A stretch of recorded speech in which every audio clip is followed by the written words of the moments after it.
ससुर खेतों पर काम करता था और काम करने के बाद वह घर पर आता है दोपहर बाद।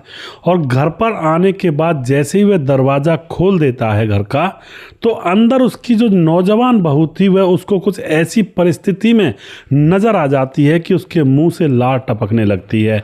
और उसके बाद वह घर के अंदर जा कर के आवाज़ लगाता है कि बहू नहाने के लिए गर्म पानी रख दो। उसकी बहू गर्म पानी रख देती है और फिर यह गर्म पानी से नहाता है। नहाने के बाद कपड़े मांगता अपनी बहू से, तो कपड़े पहनकर यह अब बाथरूम से बाहर आता है। और बाहर आकर के यह अपनी बहू से कहता है कि मेरी पासबुक लेकर आओ।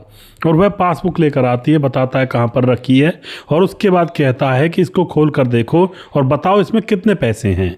अब जो बहू थी 24 साल की नवयौवन से भरपूर, और जो ससुर था वह 45 साल का। अब जो बहू होती है उस पासबुक को खोल कर देखती है तो वह बताती है कि बाबूजी इसके अंदर आपके बैंक में 30 लाख रुपए जमा हैं। अब तो दोस्तों यह रुपये देख करके जो बहू होती है उसकी आंखें फटी की फटी रह जाती हैं, क्योंकि उसने जीवन में कभी इतने पैसे देखे ही नहीं थे। अब तो उसके बाद जो ससुर होता है वह कहता है कि ये जो पैसे हैं तुम्हें पता है ये तुम्हारे हो सकते हैं। अब तो यह सुनने के बाद जो लड़की होती है वह एकदम से अपने ससुर की तरफ देखती है और कहती है कि बाबूजी ये मेरे कैसे हो जाएंगे, वैसे तो ये मेरे ही हैं। लेकिन ससुर कहता नहीं, अब ये ना तेरे हैं ना तेरे पति के, ये मेरे पैसे हैं, लेकिन एक बात के बाद ये तुम्हारे हो सकते हैं। बहू पूछती है क्या करना होगा इसके लिए, कैसे होंगे ये मेरे पैसे। तो जो ससुर होता है वह कहता है कि आज शाम को होटल में चलेंगे खाना खाने के लिए। और उसके बाद दोस्तों ये दोनों शाम को होटल में जाते हैं। होटल में जाने के बाद वहाँ एक रूम बुक करवाया जाता है और उस कमरे के अंदर से दरवाजे बंद कर दिए जाते हैं। और फिर वहाँ पर जो होता है दोस्तों, इस कहानी के अंदर हमें इतनी बड़ी सीख मिलेगी कि जीवन के अंदर कोई सा भी मोड़ हो या कैसी भी उम्र हो, थोड़ा सा संभल कर चलना चाहिए, वरना पूरा का पूरा घर और परिवार तबाह हो सकता है। और वो कैसे हो सकता है, पूरी कहानी को जब हम सुनेंगे तो हमको पता चलेगा कि आखिर क्या हुआ था यहाँ पर। वीडियो को लास्ट तक जरूर देखिएगा।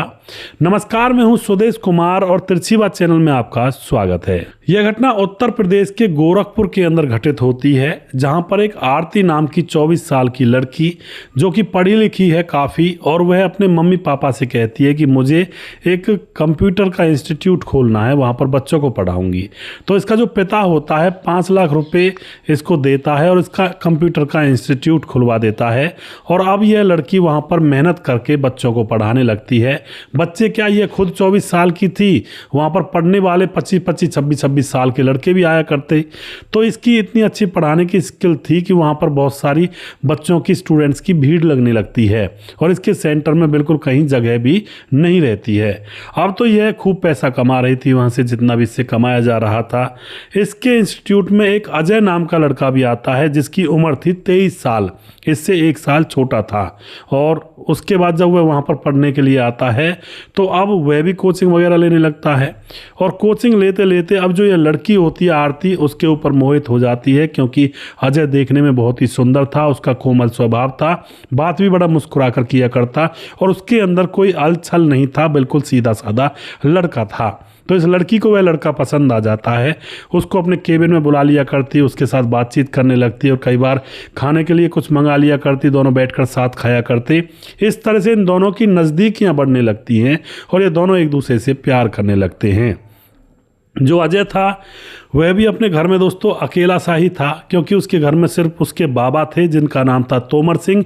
उम्र थी उनकी 45 साल और काफ़ी इनके पास प्रॉपर्टी थी, तकरीबन 10-11 किले थे। तो 10-11 किले होने का मतलब करोड़ों के मालिक हों। तो अब यहाँ पर क्या होता है दोस्तों, जो अजय का पिता होता है वह बहुत ही अट्टा खुट्टा और 6 फुट लंबा था और काला एक तरह से सांड था। यानी कि जो अफ्रीका के लोग होते हैं ना, जो लंबे लंबे होते हैं, उनको अगर धोती कुर्ता पहना दिया जाए तो ऐसा जैसा वे दिखेंगे, ऐसा ही इस अजय का पिता था। लेकिन अजय बहुत ही सुंदर था, अब पता नहीं वो कैसे हो गया था सुंदर, पिता इतना काला था। तो अब यहाँ पर ये दोनों बाप बेटे रहा करते थे। घर में खाना बनाने वाली की भी टेंशन थी कि कोई खाना बनाने वाली आ जाए तो फिर दोनों बाप बेटे का खाना बना दिया करेगी। वैसे अजय का सपना बहुत बड़ा था, वह पुलिस और फौज में लगना चाहता था, इसीलिए वह कोचिंग ले रहा था कि कहीं ना कहीं किसी किसी सरकारी डिपार्टमेंट में उसका नंबर आ जाए। अब तो जब इनका प्यार हो जाता है तो आरती के घर वाले कह रहे होते हैं कि आरती अब तुम्हारा काम चल गया है, अब तुम्हारे लिए हम लड़का ढूंढते हैं। लेकिन जैसे ही यह बात आरती के सामने आती है तो आरती कहती है कि बाबा मेरे लिए लड़का मत ढूंढिए, मैंने अपने लिए लड़का देख रखा है और बहुत ही अच्छा लड़का है, पढ़ने में भी होशियार है और उनके पास 10-12 किले हैं और गांव में बहुत बड़ा घर है। अब तो यह बात जब आरती का पिता सुनता है तो वह सोचता है कि अरे लड़की की तो चांदी चांदी है, इतनी प्रॉपर्टी वाला लड़का इसने ढूंढ लिया है तो फिर मुझे क्या दिक्कत है। उसके बाद आरती का पिता अब लड़के को देखने के लिए लड़के के घर पर जाते हैं और वहाँ पर लड़के को देखा जाता है, उसके घर बार को देखा जाता है और उसके खेत क्यारों को देखा जाता है। उसके बाद वह डन कर देते हैं। इधर जो लड़के का पिता तोमर सिंह वह अपने बेटे के साथ आरती को देखने के लिए जाता है। तो जैसे ही वह लड़की को देखता है, तोमर सिंह उसकी पत्नी मर चुकी थी काफ़ी साल पहले, अकेला था, तन्हा था, पैसा काफ़ी था क्योंकि खर्चा तो उनका था नहीं कोई। अब तोमर सिंह जैसे ही जाता है तो वहाँ पर उसकी नज़र जब आरती के ऊपर पड़ती है, आरती देखने में बहुत ही सुंदर, धूप जैसी शकल, यानी कि बहुत ही गोरा चिट्टा बदन।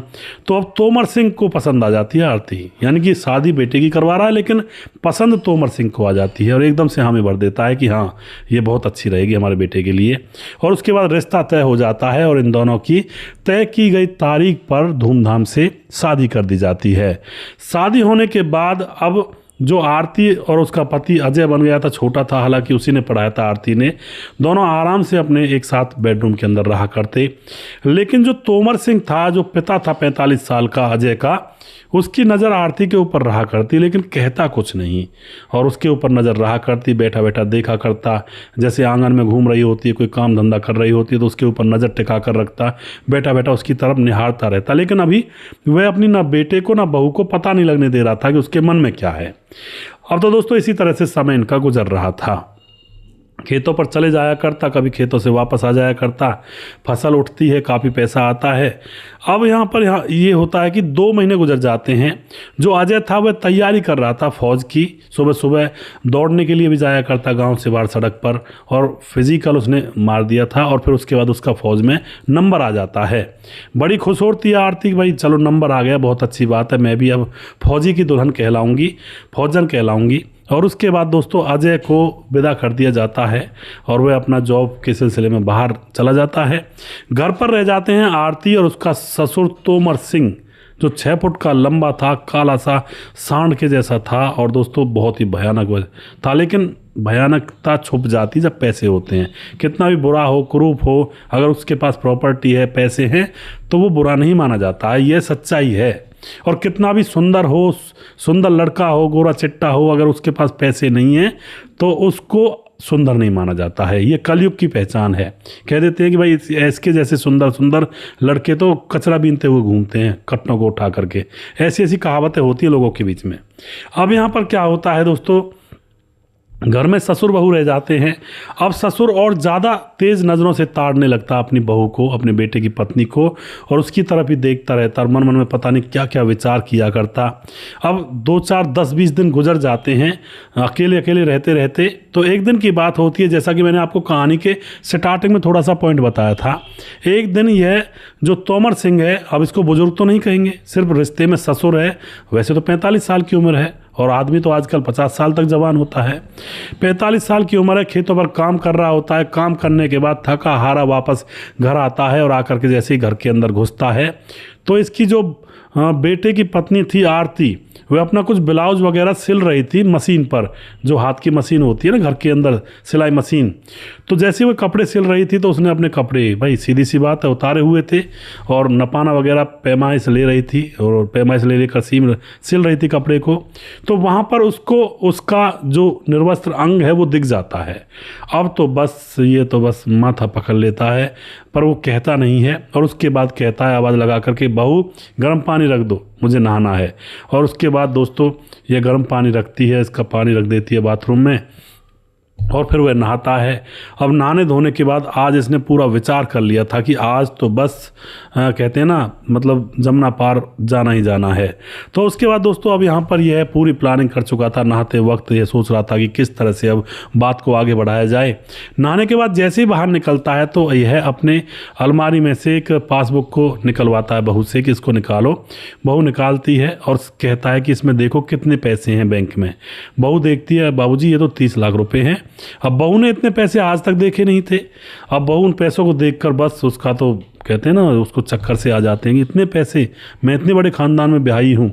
अब उसके बाद अगले ही क्षण जो ससुर होता है वह कहता है कि देख ये पैसे तेरे हो सकते हैं, अभी तो ये मेरे हैं। बहू कहती है बाबूजी ये आपके हैं तो हमारे ही हैं, इसमें मेरा तेरा ही क्या है। लेकिन ससुर कहता नहीं नहीं, मेरा तेरा है, ये पैसे मेरे हैं, ना तेरे पति के ना तेरे, और अगर तू मेरी बात मानेगी तो ये तेरे हो सकते हैं। अब तो ये बात सुन करके जो बहू होती है वह थोड़ा सा समझ तो रही थी अंदर की बातों को। कहती है बाबूजी क्या करना होगा। उसको लालच आ जाता है पत्नी को, बहू को। अब यह कहता है कि शाम को खाना खाने चलते हैं, कुछ नहीं मज़े लेंगे और होटल में खाना खाएंगे, अच्छे से ज़िंदगी गुजारेंगे। तो अब बहू को लालच आ चुका था और शाम को 9 बजे होटल में पहुंचते हैं।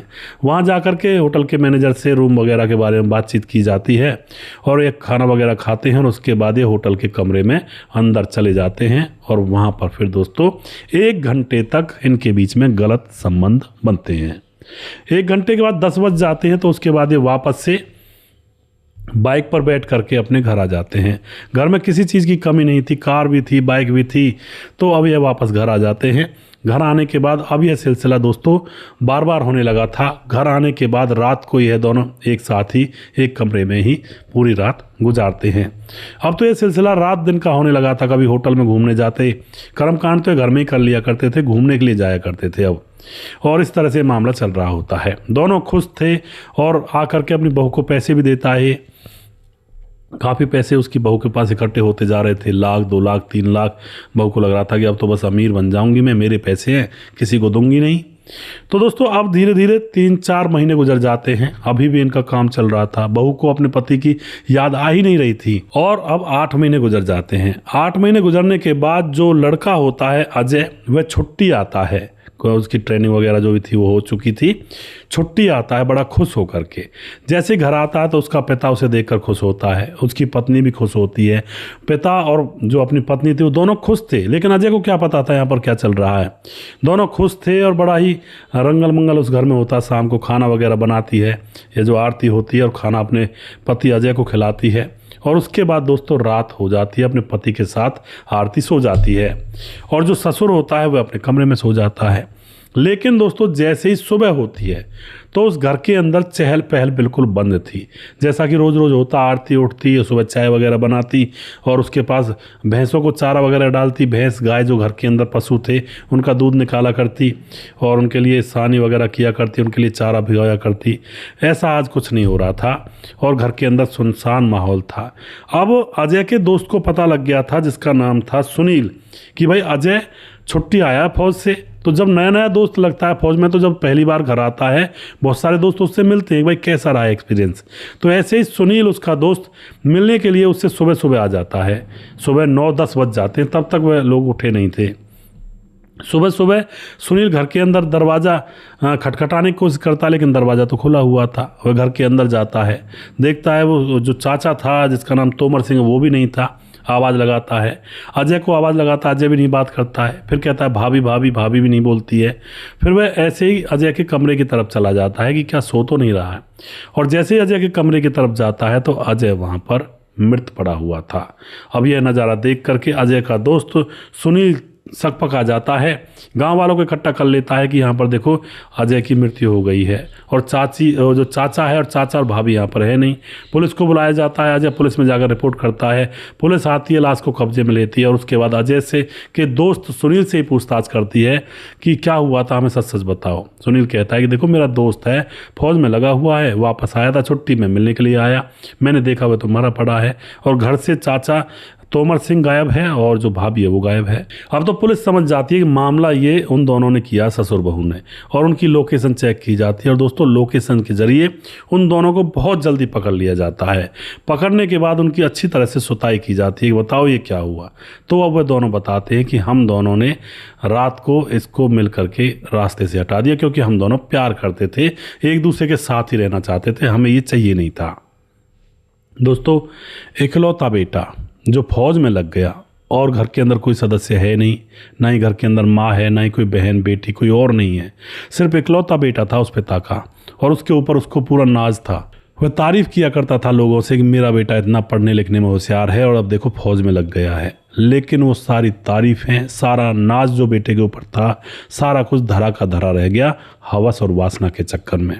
बेटे का रिश्ता तार तार हो गया। उधर जो पत्नी थी, जो प्यार किया करती थी अपने पति से, वो सिर्फ पैसे के लालच में और हवस के चक्कर में उसने अपने प्रेमी पति को, यानी कि प्रेम करके शादी हुई थी, उसको जान से मरवा दिया और मार दिया खुद ने। तो सबसे बड़ा कहते ना, बाप बड़ा ना भैया, सबसे बड़ा रुपया, और रुपया के साथ साथ हवस और वासना। ये सारी चीज़ें अगर एक इंसान के अंदर जग जाएं, उसको ललक हो कि पैसा आना चाहिए और उसके अंदर ये वासना हो किसी के साथ संबंध बनाने की या फिर अवैध संबंधों की, तो भाई वो इंसान कुछ भी कर सकता है। उसके अंदर वो दया धर्म नहीं रहता है कि जो एक रिश्ते को निभाने के लिए होता है। यहाँ पर दोनों ही तो रिश्ते में थे, एक बाप था एक पत्नी थी, और दोनों ही प्यार करते थे। उस बच्चे का कसूर क्या था जो कि फौज में लगा हुआ था बेचारा, और अपने घर पर छुट्टी आया था कि बाबा खुश होंगे, पत्नी भी खुश होगी कि मैं फौज में लग गया हूँ, कैसी नौकरी है क्या है। लेकिन यहाँ तो टंटा कुछ और ही कटा हुआ मिलता है। तो दोस्तों यहाँ पर इन दोनों को सज़ा होती है 6 महीने बाद। 24 जून 2021 को इन दोनों को उम्र कैद की सज़ा हो जाती है। तो अभी आराम से वहाँ पर पैसों का लेन देन करते रहना, मौज मस्ती लेते रहना, कुछ नहीं होने वाला। ज़िंदगी नरक में गई और ज़िंदगी बस अब वही कटेगी जेल के पीछे। घर जो हंसता खेलता था उसमें अब घास उगेगी। उस घास को काटने वाला पैदा नहीं होगा, झाड़ू पोछा करने वाला पैदा नहीं होगा उस घर के अंदर, वो खंडर बन गया। तो इन चीज़ों से दूर रहें, बहुत बुरी चीज़ें हैं, और बचकर रहें, सावधान रहें। वीडियो के लास्ट में कुछ भाइयों के नाम ज़रूर लेना चाहूँगा जो भाई हमारे वीडियोज़ को देखते हैं और हमें खूब सपोर्ट करते हैं। हमारे साथ हैं रतनलाल शर्मा, नमस्कार भाई साहब, आपकी कहानी बहुत अच्छी लगती है। और उसके बाद समाधान पाटिल जलगांव महाराष्ट्र से हैं। और उसके बाद राजेंद्र धेरू, यह मज़ा तो देहात का ही है, कभी कभी सो कभी जागो, आनंद ही आनंद। जी बिल्कुल जी। एस बाबू कमेंट करते हैं गुड कहानी, और मैं चेन्नई से बाबू हूँ। बहुत बहुत धन्यवाद करते हैं बाबू आपका, और आप इसी तरह से सपोर्ट करते रहें। उसके बाद हमारे साथ मुनमुन श्रीवास्तव हैं बिहार 28 से। राम गोसाई कमेंट करते हैं, श्याम सुंदर कमेंट करते हैं, सुभाष कुमार कमेंट करते हैं, सुजीत कुमार जो कि नेपाल से हैं, संजीव कुमार नेपाल से हैं, और सुरेश वर्मा कमेंट करते हैं, मुकेश कुमार यूपी 83 से, सूरज डीओ जो कि फिजी से हमारे वीडियोज़ पर लगातार कमेंट करते हैं, लगातार बने रहते हैं, भाई का बहुत बहुत धन्यवाद करता हूँ। अमित पटेल लगातार हमारे साथ बने रहते हैं। अमित पटेल बिहार बेलवा गाँव मोतिहारी जिला से हैं। सुदेश भाई, पुलिस वाले अस्पताल में भर्ती कराते हैं तो उसका बिल पे कौन करता है, बताना ज़रूर। अमित पटेल, मैंने कल भी आपको बताया था एक वीडियो में अमित भाई। इसमें ये होता है कि सरकार ने 1.5 लाख रुपए की राशि तय की गई है कि अगर किसी का एक्सीडेंट हो जाता है तो उसका इलाज तुरंत चालू करना चाहिए फर्स्ट आवर में ही, और तुरंत इलाज होगा। और उसमें 1.5 लाख तक की अगर राशि लगती है तो वो सरकार से लेता है डॉक्टर, चाहे प्राइवेट हॉस्पिटल हो या गवर्नमेंट हॉस्पिटल हो, तो वहाँ पर 1.5 लाख तक का मुफ्त होता है इलाज। यहाँ पर पुलिस नहीं देती है, ना ही कोई जो उठाकर ले जाता है हॉस्पिटल में वो पे करता है। तो ये सरकार की तरफ से होता है। तो आशा करता हूँ आपको अपने सवाल का जवाब मिल गया होगा। 1.5 लाख से ऊपर जब बिल बनता है तो फिर घर वाले पे करते हैं, ना पुलिस पे करती है, ना ही उठाकर ले जाने वाला पे करता है। कोई जैसे रास्ते में एक्सीडेंट हो गया, कोई उठाकर ले गया, हाँ वो भले ही है कि भाई डॉक्टर ने कह दिया कि ये 2-4 दवाई लेकर ला कर दे दो 100-200 रुपये की, तो वो बस वैसे ही भाईचारे में या फिर मतलब एक नॉर्मली तरीके से अगर ला कर दे दी किसी ने तो वो अलग बात है, वरना 1 रुपया भी देने की ज़रूरत नहीं होती है। और सीधा सीधा डॉक्टर बिल बनाते रहते हैं और उस सारे बिल को सरकार से लेते हैं। ताजी लेमन, हमारी बहन, very nice, cannot be greedy और should not kill him now and off in jail and very interesting story. जी बिल्कुल, लालची बिल्कुल नहीं होना चाहिए और नहीं किसी को मारना चाहिए, और फिलहाल उनकी जीवन का अंत है, जेल में रहेंगे। ताजी लेमन हमारी बहन जो कि कमेंट करती हैं लगातार। राम गोसाई हमारे भाई कमेंट करते हैं, भाई जी आजकल समाधान पाटिल आपकी वीडियो को लाइक भी नहीं कर रहा है और कमेंट भी नहीं कर रहा है, क्योंकि मैंने सच बोल दिया कि हर वीडियो में आपका नाम आता है। अब ये न कमेंट कर रहा है और न लाइक कर रहा है। अरे ऐसी बात कुछ नहीं राम गोसाई जी, सभी लोग मिलजुल कर प्यार से रहें और कोई दिक्कत नहीं है, और ऐसे बस ऐसे चलता रहता है। तो दोस्तों, वीडियो में जिस भाई का नाम नहीं आया, जैसे कि हमारे भाई हैं राम मोहम्मद यासीर लाहौर पाकिस्तान से हैं, राजकिशोर चौरसिया महाबलेश्वर महाराज से हैं, और राधेश्याम शर्मा सिरसी जयपुर राजस्थान से हैं, सुशील चौधरी हमारे भाई कमेंट करते हैं, सुजीत कुमार हमारे भाई कमेंट करते हैं, और प्रवीण बघेल से पुरी से हैं। इन भाई का भी नाम मैंने ले लिया है यहाँ पर, और जिस भाई का नाम अभी भी रह गया उन भाई का नाम अगली वीडियो में ज़रूर लूँगा। आप लगातार वीडियोज़ पर कमेंट करते रहा करें, आपका नाम ज़रूर यहाँ पर आपको देखने को मिलेगा। नमस्कार, जय हिंद, जय भारत।